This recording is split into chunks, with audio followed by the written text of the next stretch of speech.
Cebu Catholic Television Network.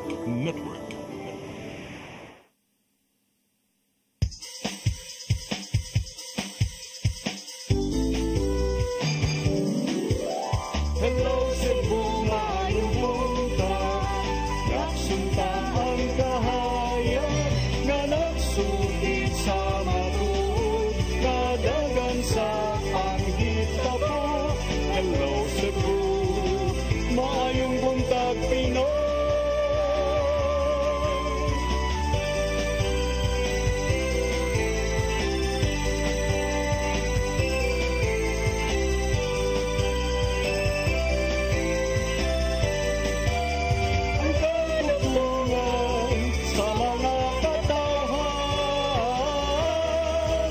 Hello Cebu, hello Cebu, maayong buntag Pinoy, maayong buntag Pinoy, maayong buntag Pinoy. Hello Cebu, maayong buntag Pinoy, adlaw karong Biyernes, adlaw sa tumbalaang bata Senyor Santo Niño, pizza 21 sa buwan sa Pebrero tuig 2025. Sangan sa kong partner nga si Attorney John Destacamento. Ako yung alagad sa kahanginan Malu Inocando Tabar. Uban ni kontad sa alas 9 karong buntagas tong programang Hello Cebu, maayong buntag Pinoy. Samtang nagpaabot ta sa ato ang latest weather update gikan sa Pag-asa Mactan, ato sang ipadangat kining atong front pages sa mga pamantalaang lokal ug nasyonal, atong sugdan sa Sunstar Daily. Sa Sunstar Daily, City Legal Office to Rama return van or face charges. Sa Super Balita sa Sunstar, nagselos tungod sa bolitas. Sa The Freeman, Rama ordered to return car. City government issues final demand letter. Sa Banat News, sa The Freeman, nagselos tungod sa bolitas, asawa gipusil gitigbas sa 70 anyos nga bana. Sa Philippine Daily Inquirer, House members assert impeach rule followed. Sa Philippine Star, Supreme Court to Congress and Palace submit copies of GAA. Sa Manila Bulletin, Marcos to AFP ensure peaceful and credible polls. Ug sa Tempo, slain doctor's boyfriend surrenders. Mao katong front pages sa mga pamantalaang lokal ug nasyonal. Sa among pagbalik, amoy padangat kaninyo mga balita nga nahipos sa atong kaubanan sa CCTN News and Public Affairs Team ug amo asang paningkamutan nga mahatag nato ang ato ang latest weather update gikan sa Pag-asa Mactan. Please stand by. Hello Cebu, hello Cebu, maayong buntag Pinoy, maayong buntag Pinoy.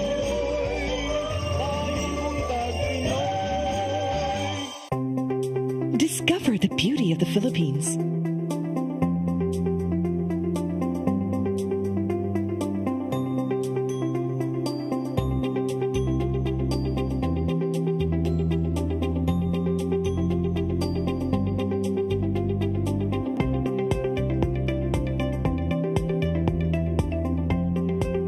With Philippine Airlines, the country's flag carrier.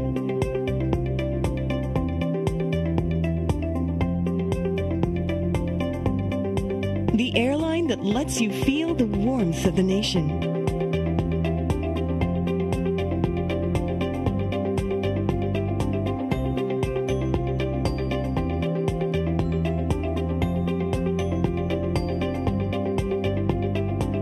Mabuhay!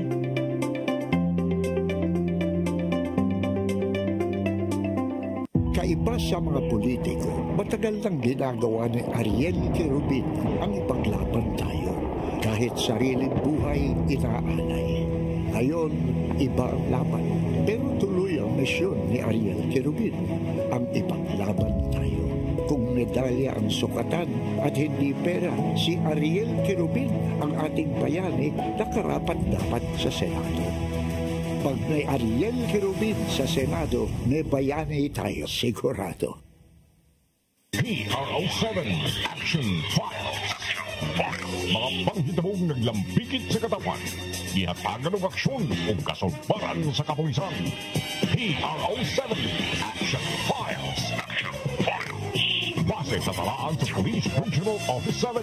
Nakakatuloy padayong gisubay at taganong katinawan, pinaagid ning maong tulumanon. CRO7 Action Files. Abang kaninyo sa Police Regional Office 7 o NTV CCTN.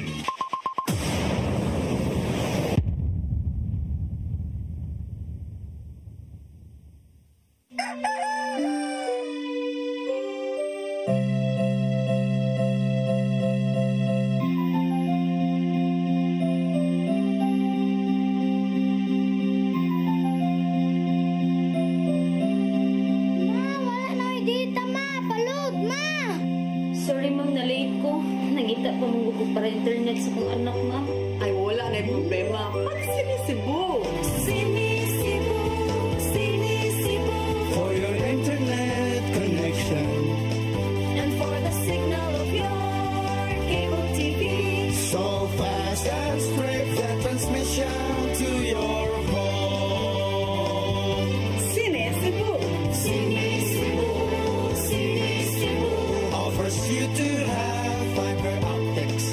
For your viewing experience, perfect and clear so far. So great and affordable for you to enjoy. Sinisibu!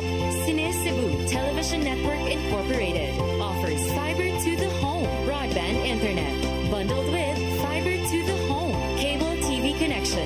Sinisibu Television Network Incorporated with its operation in Metro Cebu and the whole province of Cebu soon. And affordable for you to enjoy. Sinisibu! Hello Cebu. Hello Cebu. Maayong buntag Pinoy. Maayong buntag Pinoy. Maayong buntag Pinoy. Balik sa Hello Cebu, may buntag Pinoy. Apan sa dili pang ato mga balita ato sang dawaton, kini atong labing wahing pagbana-bana sa lakat sa kahimtang sa panahon. Gikas pag-asa Mactan, Sir Jomar Clarino, good morning. Yes, ma'am. Good morning sa tanan o sa atong tanan tigtamino kini atong latest weather update karong adlaw. Ang atong weather conditions sa tibuok Visayas, lakip na ang probinsya sa Cebu, makasinati na medyo mapanganuron ngadto na sa madag-umo na kalangitan. Og na mga pag-ulan og kini mga isolated thunderstorms tungod kini sa shoreline, which is the convergence ng bugnaw na hangin ug init na hangin gikan sa dagat Pasipiko. Padayon ta mag-monitor sa tamag-i-issue ng mga thunderstorm or rainfall advisories, lakip na mga color-coded na heavy rainfall warnings. Hininga na sa kasarangan na hangin masinati sa Central Visayas ug kadagatan, malinawan nga na sa kasarangan ang pagbalod. Temperatura sa Cebu 25 to 30 degrees Celsius, haring adlaw mo salo alas 5:53 sa hapon, ang dagat mo taob alas 3:21 sa hapon. Philippine Standard Time alas 8:08 sa buntag gikan diri sa Mactan, pag sa Visayas, DOST Jomar Clarino. Daghang salamat Sir Jomar Clarino, ug maayong buntag ninyo tanan dinas pag-asa Mactan. Ug karon arita sa atong mga balita. Nagunas to mga balita karong buntaga, Commission on Elections kun COMELEC may pasalig nga himuong sayon ang pagpamutar sa mga idaran og OFWs karong umaabot nga eleksyon. Dungan kini silang saad nga himuong patas ang pagpangbutar sa tanang sektor. Ang kasayuran ihatod ni Gian Navarro. Alang sa hapsay nga pagpaygayon sa eleksyon 2025, nakigsabot ang Commission on Elections sa National Commission on Senior Citizens ug Department of Foreign Affairs pinagi sa Memorandum of Agreement. Sumapa ni NCSC Commissioner Mary Jean Loreche nga masatagan og pagtagad ang mga idaran pinagi sa pagbaton og priority lane ug uban pang serbisyo. Dungan kini sa gipatumang early voting hours policy sa COMELEC ngadto sa mga senior citizens, person with disability ug mga mabdos gikan alas 5 hangtod na sa alas 7 sa buntag. Sugdan usab ang pagpamutar sa tanang mga botante gikan alas 7 na sa buntag hangtod na sa alas 7 sa gabi. Samtang gibutyag ni DFA Undersecretary Jesus Domingo nga ibalhin na mismo ang pondo ngadto sa COMELEC aron mapadali ang pagpamutar na sa mga OFW. Sumapa niya nga apil sa gastuhan mao ang pag-hire og dugang pa mga sakop og stage fees alang sa foreign services. Hinuon, mas sayon ang pagpamutar karon sa mga OFW pinagi na lang sa internet og dili na lang mangadto sa consulate affairs kana kung rehistrado na. Sa laing bahin, miluwat si Chairman George Erwin Garcia og Resolution number 11116 aron pakigbatukan ang diskriminasyon sa pagpangampanya karong eleksyon. Nakalatid sa mong lagda nga kinahanglang mapanalipdan ang katungod sa matag botante sa bisan unsang gender, estado sa kinabuhi, bisan pa man sa iyang pagka-PWD, ingon man persons living with HIV. Gikonsidera nilang usa ka election offense ang pagpakauaw o pagpanaway ilabi na sa mga nangampanya diin, pahamtangan ug silot. Gian Navarro, CCTN News. Samtang Comelec Lapu-Lapu adunay pahimangno kabahin sa negative campaigning. Kinitungod kay posibleng makasuhan kadtong mga mangdaot batok sa usa ka kandidato nga walay kamatuoran. Mga detalye sa report ni Crystal Joy Felerca. Mipahimangno si Attorney Anjanet Lamban, ang Comelec officer sa Comelec Lapu-Lapu, nga sa kadtong mga mag-negative campaigning mapa-verbally man o ipaagi sa social media batok sa usa ka kandidato nga magpapili karong umaabot nga election 2025, kinahanglang tinuod ang ilang mga ipangsulti kabahin sa maong kandidato. Matod niyang gitugutan ra ang negative campaigning isip kabahin sa freedom of speech. Apan kung ugaling ang usa ka tawo mag-negative campaigning batok sa usa ka politiko ug wala kini kamatuoran, matud ni Attorney Lamban nga posible siyang mapasakaan og kasong libel, oral defamation o cyber libel sa mismong kandidato nga iyang gidaot. Warning ko lang sa lahat ng mga persons ba or kanang mga ninglansad og nga ng mga kritiko, no? Na please, if ever you do that, make sure you have the truth in your hand, or what I mean is you have the evidence. Otherwise, you will be suffering whatever is the thinking of the other party. You might be charged for a criminal liability. Pananglit na lang ni ining usa ka page nga nag-upload og AI edited nga video nga gigamit ang naong ni Mayor Junard Hongchan og usa ka kandidato pagkamayor sa Dakbayan nga naghawk. Matod ni Attorney Lamban nga magdepende na kini sa kandidato nga naa sa video kung isipon kini nilang negative campaigning. It could be on the parts of the person involved in that video or picture, then negative to his part, considering that he is running or she is running for a certain position. So whoever is that person responsible thereof, so he has to make sure that it's true. Otherwise, the candidates whose picture or personality yang giportray sa video has the right against that person who make that video or dissemination. Isuwayan sa mga sakop sa media ang pagkuha sa habig ni Mayor Chan, apan wala una siya mohatag og komento tungod kay sa dihang gikuhaan siya sa iyang pahayag maupay pagkakita niya sa maong video. Crystal Joy Felerca, CCTN News. Sa laing bahin, Mandaue City Local School Board ni adopt sa bag-ong guidelines sa Department of Education kabahin sa pagsuspenso sa klase ug trabaho kung dili maayo ang panahon o panahon sa ubang emerhensya. Ang kasayuran ihatod ni Mary Rose Sagarino. Sa panagtigom sa Mandaue City Local School Board, gituki ang updated nga lagda sa Department of Education bahin sa pagsuspenso sa klase ug trabaho kung dili maayo ang panahon, adunay linog, landslide, pagbaha ug uban pang emerhensya.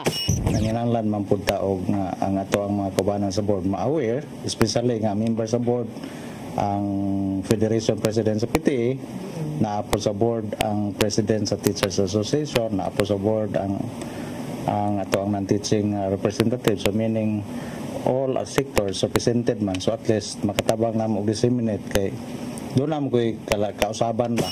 Sa meeting na uyunan nga kung ang kagamahanan sa Dakbayan mo deklarar og suspension sa klase tungod dili maayo ang panahon o uban pang kondisyon. Kinahanglang specify ni ini nga ang face-to-face classes ra ang suspendido. Tungod sa bag-ong guidelines sa DepEd nga gi-issue ni atong Disyembre, ang klase mahimong ipadayon pinaagi sa online learning, modular learning, blended learning o make-up classes aron maminusan ang disruption. Si Dagata niingon nga gitinguha sa bag-ong lagda nga magpadayon ang edukasyon sa mga bata, malikayan ang learning gap o learning loss.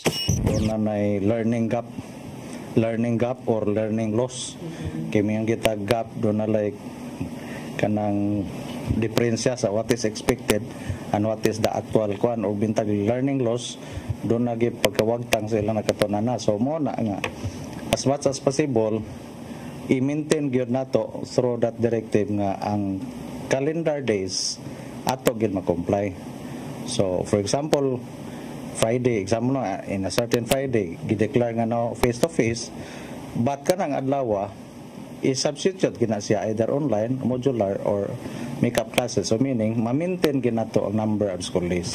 Ubos sa updated nga lagda, ang klase sa kindergarten na lang ang otomatikong isuspenso. Ubos sa tropical cyclone wind signal number 1. Ubos sa signal number 2, isuspenso ang face-to-face classes gikan sa kindergarten hangtod sa grade 10. Hinuon ang mga estudyante sa elementarya ug junior high school mobalhin sa modular learning base sa ilang learning and service continuity plan.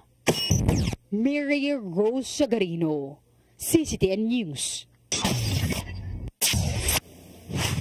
Sa laing-bahin kapulisan sa dakbayan sa Sugbo mihulagway nga dili ikaalarma ang sunod-sunod nga kaso sa pagpamusil sud lamang sa 7 ka oras. Subsub nga kampanya batok sa loose firearms ug oplan katok himuon sa Cebu City Police Office. Ang kasayuran ihatod ni Arnold Bustamante. Human sa sunod-sunod nga insidente sa pagpamusil sa syudad sa Sugbo sa biyaging adlaw, di nakatala sila og duha ka shooting incident ug usa ka accidental firing nga mikalas og duha ka kinabuhi. Ang Cebu City Police Office mipahibaw nga dili kini makaalarma. Mato ni Police Lieutenant Colonel Maria Teresa Magatangay, Deputy City Director for Operations sa CCPO, nga sa mga sunod-sunod nga kaso sa pagpamusil isolated lang kini ug dili kini ikaalarma sa publiko silang pagpatuman sa kapsay kalinaw sa syudad. Ang labing dako nga insidente mao ag nahitabong pagpamusil sa Lucas Compound, Bayabas Extension, Barangay Punta Princesa sa Dakbayan Sugbo. Din duha ka kinabuhi ang nakalas usaani ang usa ka retired US Navy. Iyang ipasabot nga sa duha ka shooting incident ug accidental firing pulos na sulbad ang mao nga kaso, samtang ang usa nga nahitabo sa Barangay Buhisan ila kining nailhan ang suspitsado ug napasakaan na og kaso sa korte. First of all these incidents are isolated.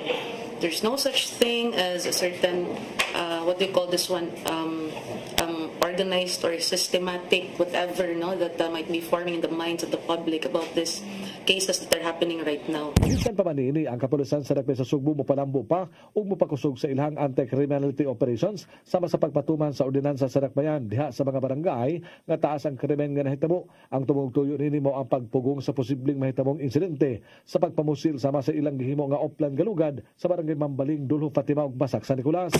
Naatay buhaton nga pagpangronda, patrolling and enforcement of city ordinance. And the belief nga karing gitawag na to og broken glass theory. So for example, naay gamay nga mga problema nga ri sa barangay nga dapata na to og violation sa mga ordinansa para dili na mo evolve into a more serious crime.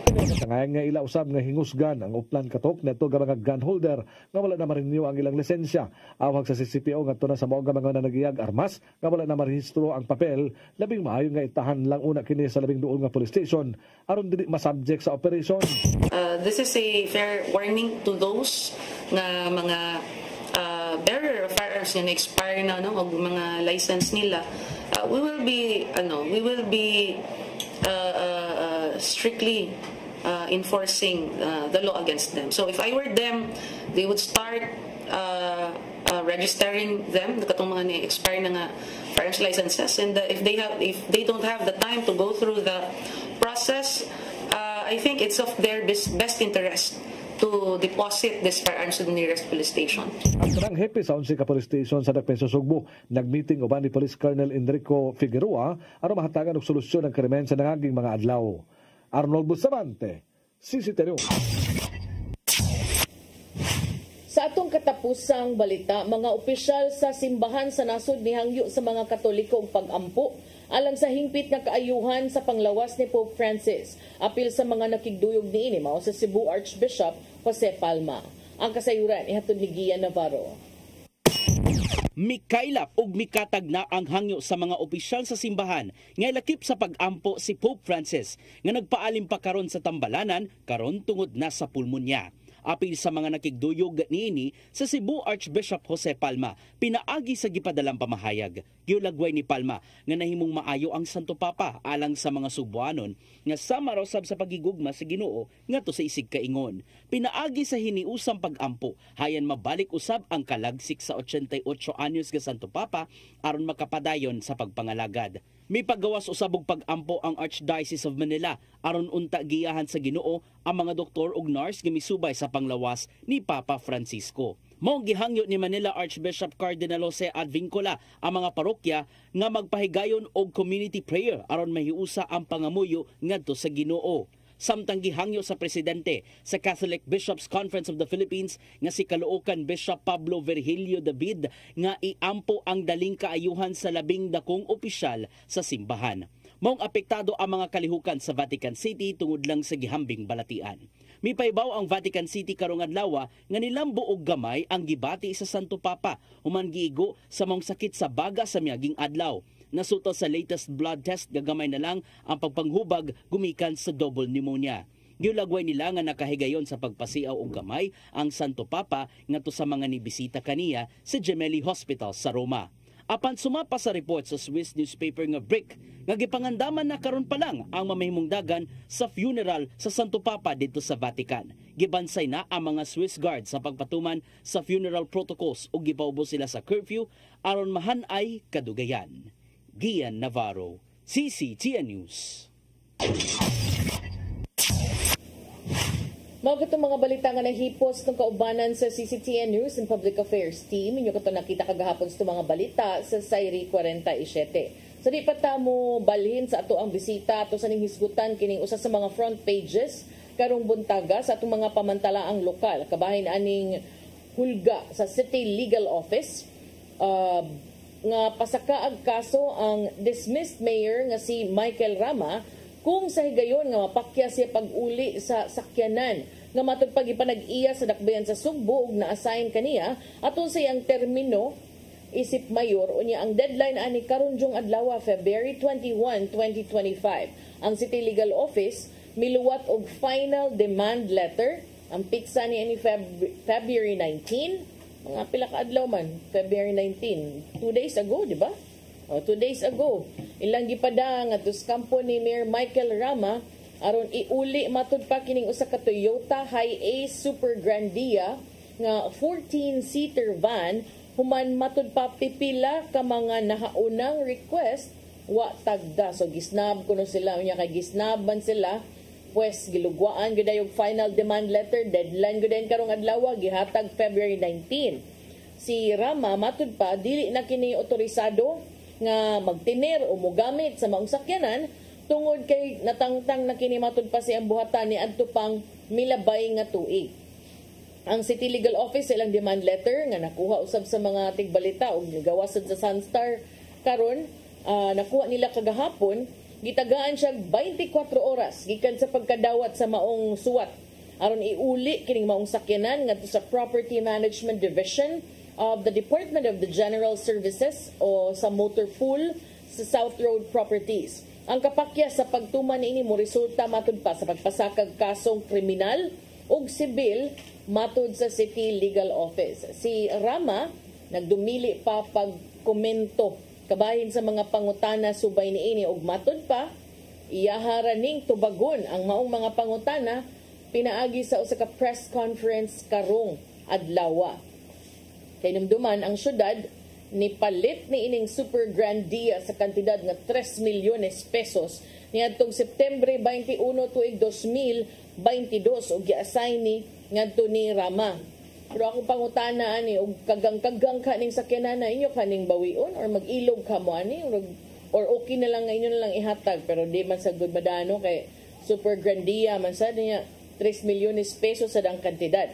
So matud pa dunay suwat gihatag ang City Administrator's Office ni adtong Oktubre 18 sa milabay tuig. Una ni nilang request nga i-turn over ni Mayor Mike Rama ang duha ka mga sakyanan, usa ka Super Grandia ug usa ka Toyota Yaris Cross. Ang kampo ni Rama matud pa nagdumili pagdawat sa unang demand letter apan Ang Yaris Cross na uli na nga to sa City Hall ni Antong milabayng semana matod sa City Legal Office.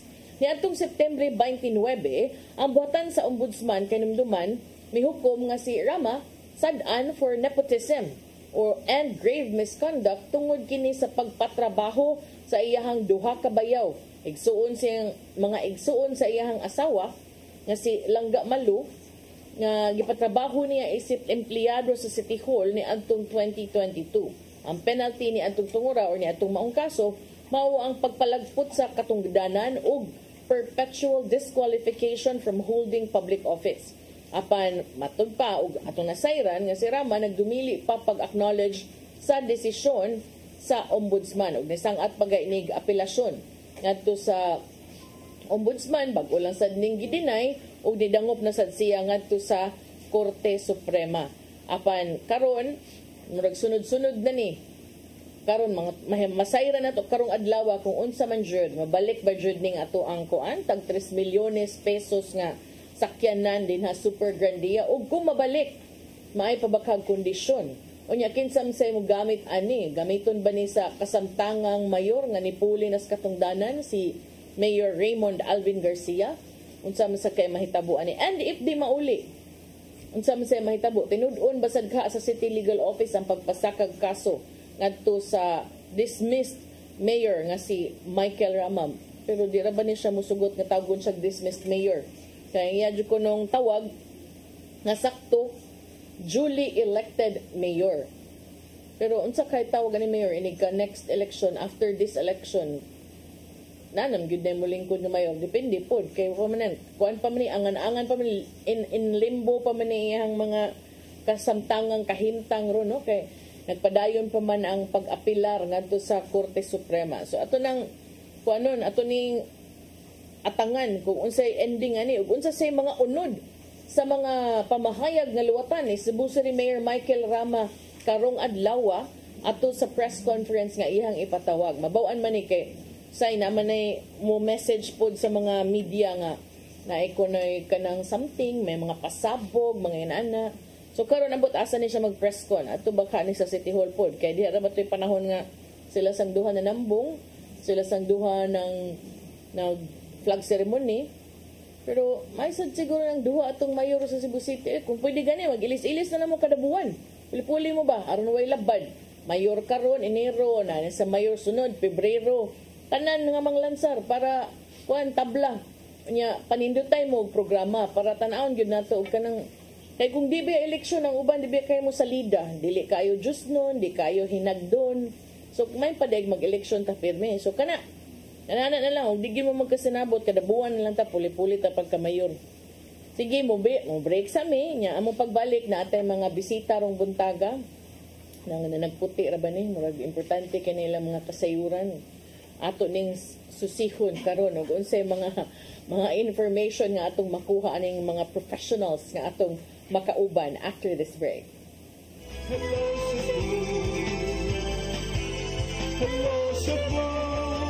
Maayong buntag Pinoy, maayong buntag Pinoy, maayong buntag Pinoy. Discover the beauty of the Philippines.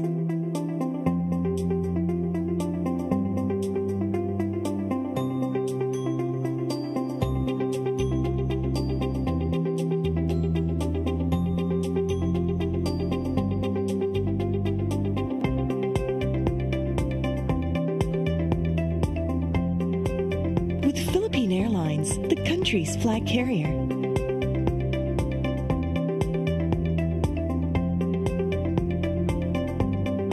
The airline that lets you feel the warmth of the nation.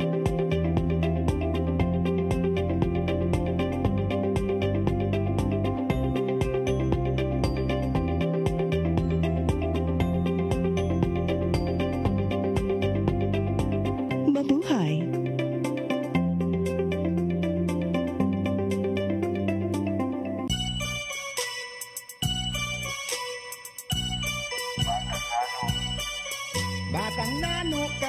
Batang nano kami, Adlaw gabi ikumbati permi, bahalag pobre, basta happy lang ni. Ang kinabuhi inani gyud ni, padayon lang. Suko sa hagit bisag matulimbang, padayon lang. Ang kinabuhi inani gyud ni, batang nano kami. Adlaw gabi ikumpati permi, pirming katawan o pirming kamayon, sila na ihasa among gigamyon sa among kahimtang. Laban lang gihapon bisag sa katiliban, kaya yanuhon padayon lang pirmi bisag usahay kapoy na. Ginoo ay bahala tugyandahan sa iyaha, maugi ni ang storya sa among kinabuhi. Kami ang batang nano gaantos sa among kapobre. Batang nano kami, adlaw gabi ikumbati permi, bahalang pobre, basta happy lang ni. Ang kinabuhi inani gyud ni, padayon lang. Suko sa hagit bisag matulimbang. Di siya kumutuog na Ginoo. Pero magulo ng bata da. Nangita lagi ni gatas. Kasabot ka, akong ipakuha.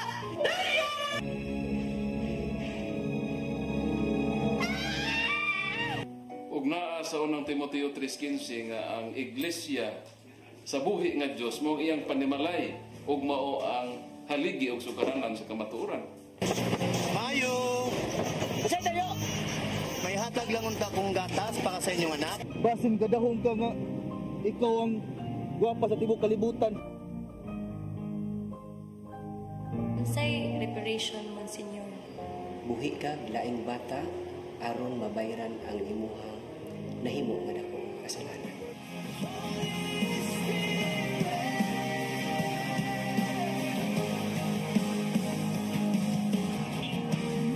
Daghan ka nato ang nagduda kung doon na bagay Ginoo o wala. Apan ang Biblia nag-ingon nga atong dawaton pinagi sa pagtuo ang kamaturan nga doon ay Ginoo. Sa Hebreo 11:6 nag-ingon, walay makapahimot sa Dios kung walay pagtuo. I came for you.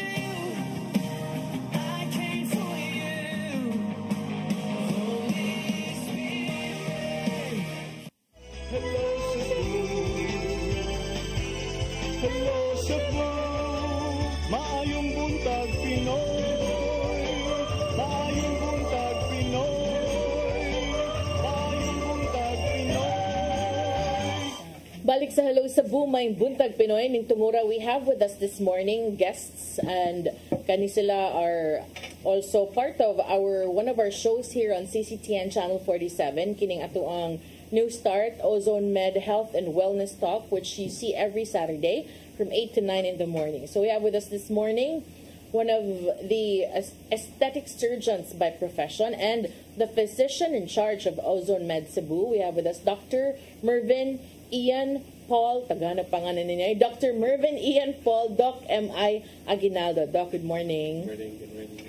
And we also have with us one of a cosmetic surgeon by profession. Unya, medyo na siya story, no? But ako sa siyang ipaila-ila ninyo una. We have with us this morning Dr. Rosario Doc Rio Barales. Doc, good morning. Yes, good morning. And welcome to Hello Cebu. Si Doc Rio, mo niyang nickname, no? Was reportedly diagnosed with breast cancer, stage 3B, in 2007, and because of ozone therapy, which was a treatment that you underwent in America for your breast cancer, you were able to overcome this disease, no? And then now you are 18 years na overcomer. So let's delve deeper into that a bit. Yes. And then now you're in Cebu because you want to share the good news for Cebuanos and those in Visayas and Mindanao that there is another option, no? An alternative. So before that, I'd start with Doc M.I. first. You're from Cebu, right? Yes. Yeah. So this is something new, actually. And if you Google it, there are a lot of stories about ozone therapy, some good, some bad.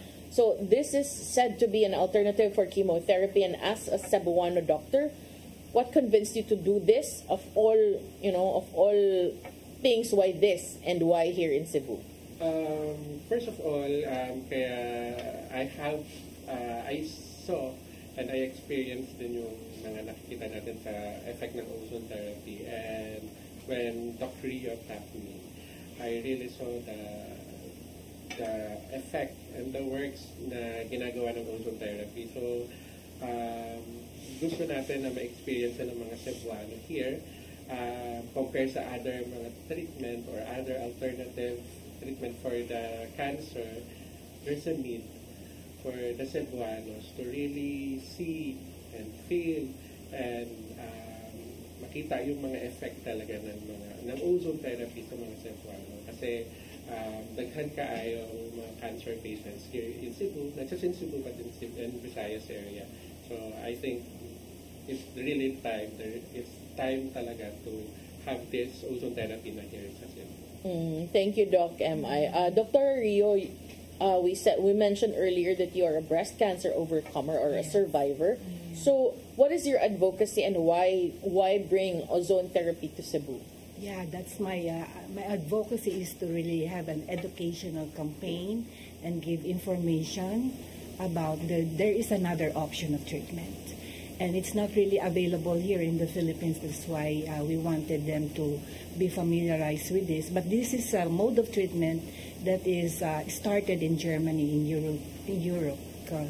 Kasi marami tayong nasa conventional tayo. Me, myself, when I received my diagnosis, I know ano yung plan of treatment sa amin.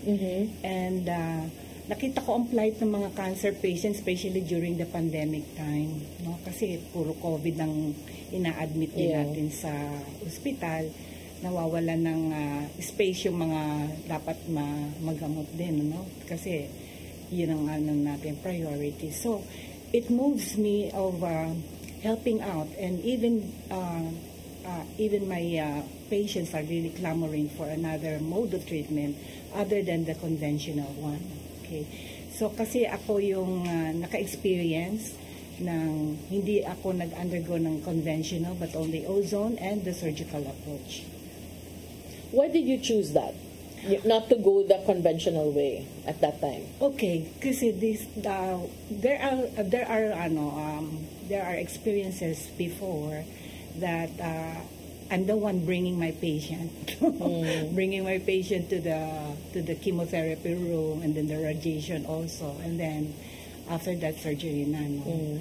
And then I thought of really lifting this up to the Lord, and it moves me that in my silent moment, asking the Lord of what to do next time. Because when you receive the diagnosis, you yourself are really, the fear hovering me around. Sure. So I said, Lord, let me be at peace with you and help me get a wisdom to decide on what to do. Okay? Kasi mahirap pagka doktor na naka-receive ng diagnosis na gano'n alam mo na yung gagawin sa iyo. So, the Lord is good.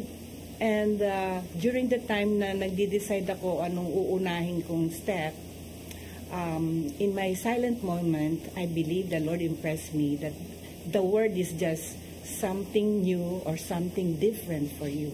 So I hold on that.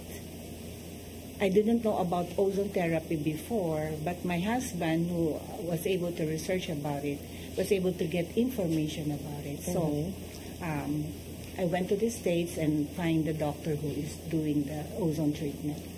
How long did it take for you to go through that? Because this is actually new. When you say ozone, yung ozone na alam natin is in the atmosphere, the pollution, so what happens when you say you undergo ozone therapy? What is being done to you, and how do you guys go about it? Okay, there are a lot of methods of delivery of the ozone therapy. Mine is just like in an IV infusion.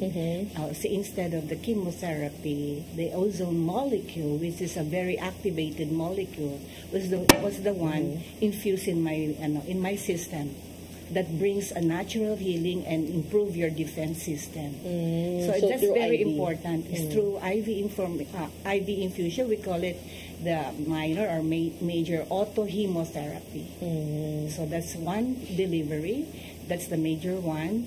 And then another method is through the insufflation. You put in the medical gas, the ozone medical gas, through the rectum, through the oral, to the nasal also. You can do that with the special instruction, and then through the ear. Okay. What types of cancer do you like treat here in Cebu for with Ozone Med? I thought at first when I opened up the clinic in Manila, I would only... you have a clinic in Manila also? Yeah, this is actually the Cebu is my 10th, I think, 10th in the country? Branch. Yeah, because I really prayed to the Lord of course, all the doctors here in the Philippines is not yet, we're not experiencing about it's not part of our curriculum during the medical school about the oxygen or ozone therapy, simply because it's from Europe.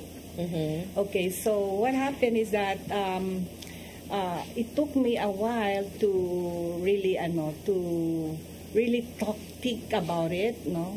Yan. Kaya doon na lang ako nag-decide kasi sa Amerika may social worker kayo doon, no, na dinidiscuss din yung psychological, emotional ng pasyente, how she will be dealing with the diagnosis. And I have experienced that. Sabi ko, I can do that also and share my experience to my kababayan. So kasi yung hirap ng healthcare natin dito talagang parang hopeless na yung mga pag na-receive na nila yung diagnosis, para bang give up na sila. Okay, so when I thought and share about my experience, and then yun na, akala ko breast cancer lang ang hawakan ko, and they tried and different kinds of cancer. Talagang dumami na, pumunta na sila, try na natin, doktora, kasi nagawa na naman na lahat yung procedure. Especially for those na talagang hopeless na, yung feeling nila. The last stage nga. Parang, ang sa atin doon is the quality of life of a person is being improved, no? Hindi sila yung parang, nag-iintay na lang. Okay, so this give them hope. It's actually a complementary kind of treatment kasi it boosts also the effect of the chemotherapy, but it will be swabe lang yung effect ng mga bad effect o complication ng chemotherapy. Kaya complementary siya in a way. Doc, na-mention ni Doc Rio kanina na this is new for you kasi wala to sa curriculum. In your time ba, when you went to med school also, was this part of the discussion? No. Big no. Wala talaga ito sa curriculum. So, dun sa mga Western countries, they slowly introduce it to the curriculum, but now, as we really have trainings and study it, there's a really a need para talaga as a complementary to chemotherapy, makatulong talaga sa mga Pilipino, lalo na dito talaga sa mga taga. So far in Cebu, anong na-experience nyo ng mga types of cancer na you've been treating? Almost, every cancer na meron pero yung mga most common, like sa mga Philippines, sa Cebu in particular, the breast cancer, the colon cancer, sa mga lalaki, mga prostate cancer, the liver cancer, the most common cancers here in the Philippines. Okay, so then with various cancers, is this also limited lang ba to cancer, itong ozone therapy? No, at all, because you could see there are very strong action of the benefit that you will be getting from the ozone treatment.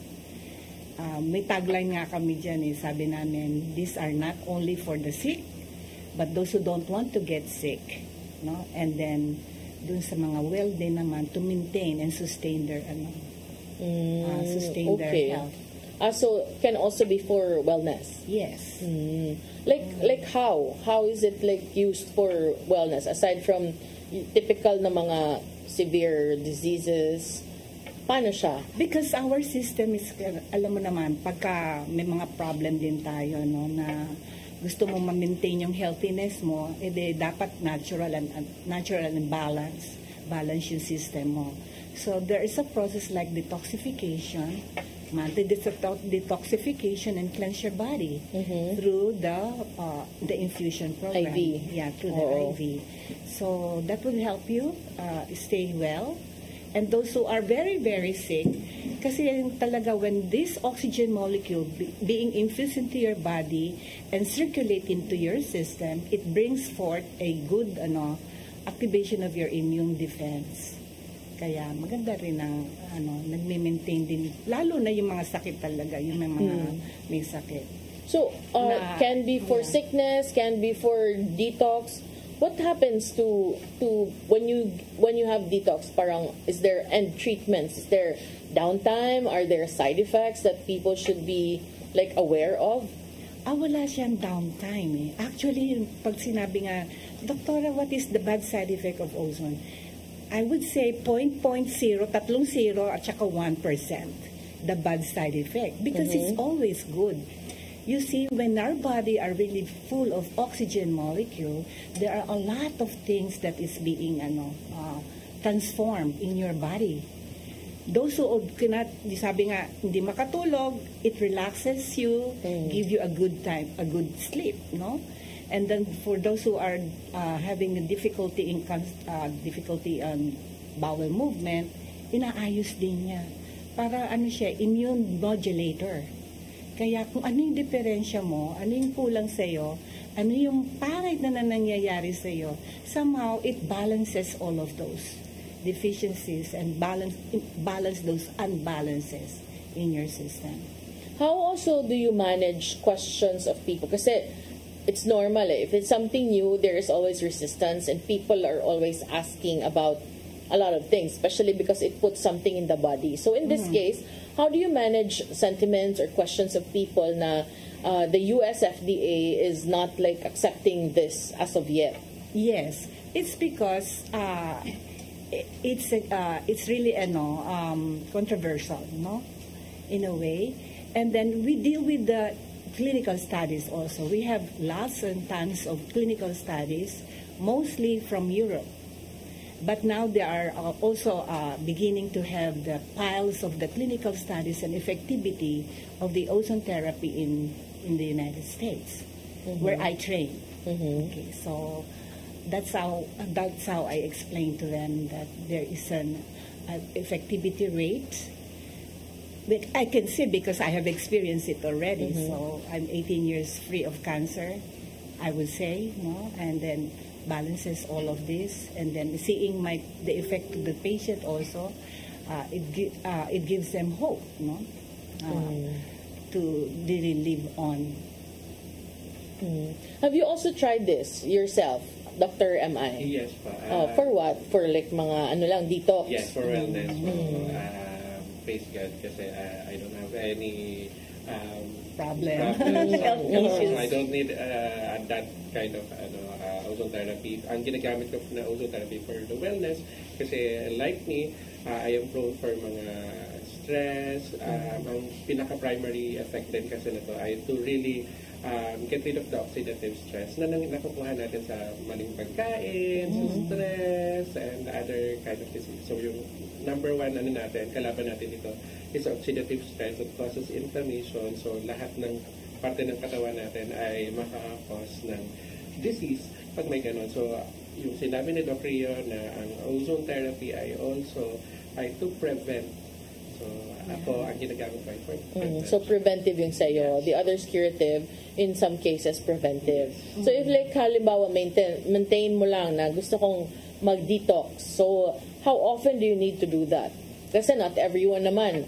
Now, people are so woke in terms of medical concerns, no? That more on prevention. So, how often do you need to detox then, if you use that for detox? Okay, depends upon the laboratory assessment to you, because we gauge the cholesterol level and all the blood chemistry levels of your system before we formulate the program for you.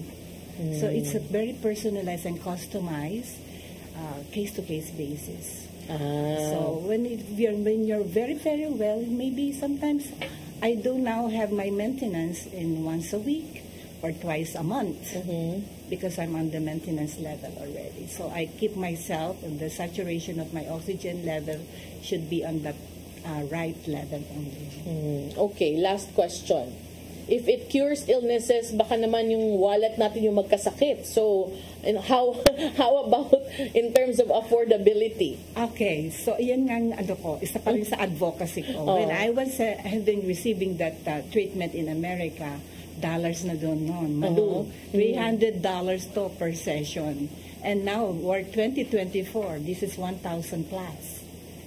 Imagine mo yun, hindi a-afford din ng mga Pilipino yun. Kaya na-challenge ako, sabi ko, if I have experienced that, I should have to share this experience with them with an affordable price. Alam mo ba yung price na to, wala to sa kalingking na sabi ko nga, ini-explain ko lang. I just my passionate to really share this experience to them.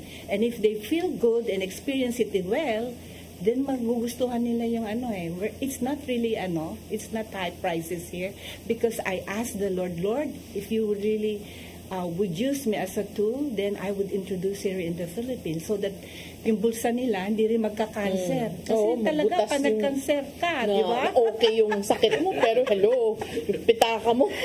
I explain it to them, sabi ko, my advocacy here is really to educate them and give them, hindi siya yung pricey talaga. But because I have experienced that, sabi ko, alam ko yung plight nyo, kaya I can relate with you. So, sasabi mo, this is really very affordable because the price dictates it's from the Lord.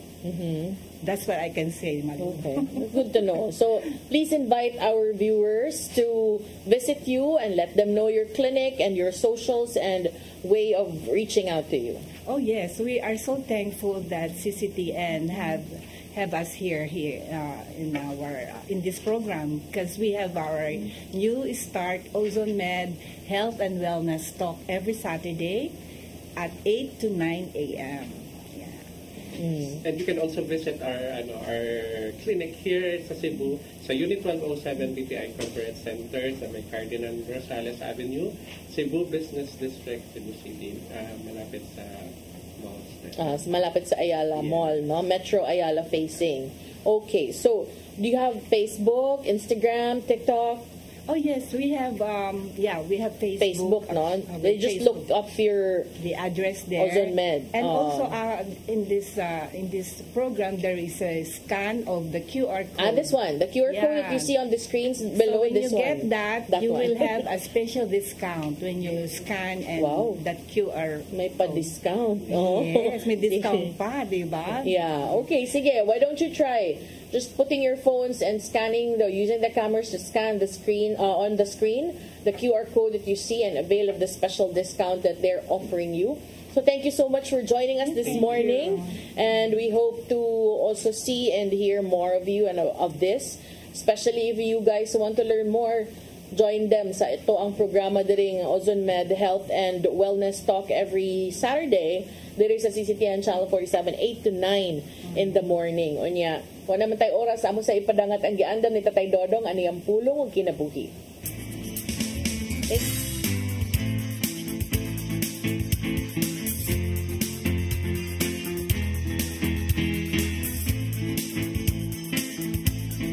Ang pulong mo, ang diwag sa galang ko. Ngayon, ang pag-umol sa kiniyas kabataan, anak yun magsugod sa iyang panimay. Busa ang ginikanan dako kayo og katungdanan ngadto sa ilang mga anak. Aron kini dili masaag sa hiwi nga dalan. Sa Mateo 10:34 nagingon, ayaw kamo pagunahuna nga ngani ako aron pagdalag kalinaw sa kalibutan. Dili kalinaw ang gidala ko o dili espada. Busa kinanglan nga ampihan nato ang atong matag pamilya. Sa Mateo 10:35 mingon pagayod, ang labing mangilad nga kaaway sa tao mura ang iyang mga sayo sa iyang kaulingong panimay. Busa mga igsoon, ayaw hatagi o kahigayunan ang kaaway aron makalihok diha sa atong pamilya. Kay sa atong unyang intensyon nga mualagad sa Ginoo, may timpuwak ang atong pamilya sa kadautan. Kinanglan nga kamao kitang bahig sa atong oras. Doon na kita oras sa atong pamilya, oras sa pagnginabuhi, ug oras sa pag-alagad sa Ginoo. Kay ug dili mayong pagkabalanse kining butanga, natural nga kasamok kayo ang may tabo. Ug delikado nga mao kini ang gamiton sa kaaway aron mabungkag ang atong pamilya. May igsoon, mo kini ang pulong nga maghatag kanato giya sa atong kinabuhi. Mag-ambot kita. Lang itong amahan, salamat sa imong pagpahinumdum kanamo. Nini usa kami nung danon nga butang. Itahan namo kanimo ang among pamilya, ang among oras ug ang tanan namong gibuhaton. Aron imo kining ayohon sa pagpahigayon sa husto. Amen. Sa amahan sa Anak sa Espiritu Santo. Ang pulong mo, ang iwag sa galang ko. Pulong kinabuhi ni Tatay Dodong Linsua may nagtapos sa atong tulumanon. Dagang salamat sa Philippine Airlines. Thank you very much, Archbishop Jose Palma. Nanay Dayan at Tatay Dodong Linsua, thank you. Sir Dennis Tabar, salamat. Atong mga kaubanan sa TOC, Sir Robert, Miss Inday, Sir Matmat, Miss Mabel, Miss Joanne. Sa newsroom, Sir Michael, Sir Adal, Sir Raymond, Sir Bruce, ug diri sa studio si Ferdy. Salamat kayo sa mga bisita gikan sa Ozone Med gani uban nato karong buntaga, and sa ngan sa akong partner nga si Attorney John Destacamento. Ako yung alagad sa kahanginan Malu Inocando Tabar. Friday man dayon, no? So happy weekend ninyo, and uban ni migbalik pohon sunod semana sa atong programang Hello Cebu. Maayong buntag Pinoy. Apan sa di pa ko manamilit, I would like to greet my one and only kinakusgan original gangster mother. Happy birthday, Mama Luz Uwano Inocando. Happy birthday, Ma'am. May you have more birthdays to come. Happy birthday, Sad, sa tanan nga nagsaulog sa ilang adlaw na tawhan karong adlaw. Salamat sa iyong papakiguban. Happy weekend and God bless us all.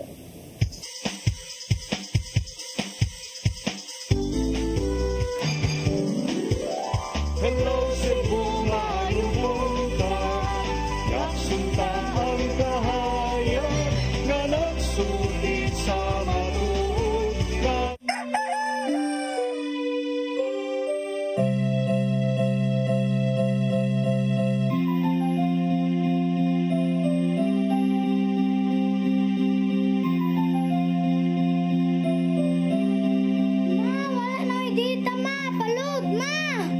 Sorry ma'am, na-late ko.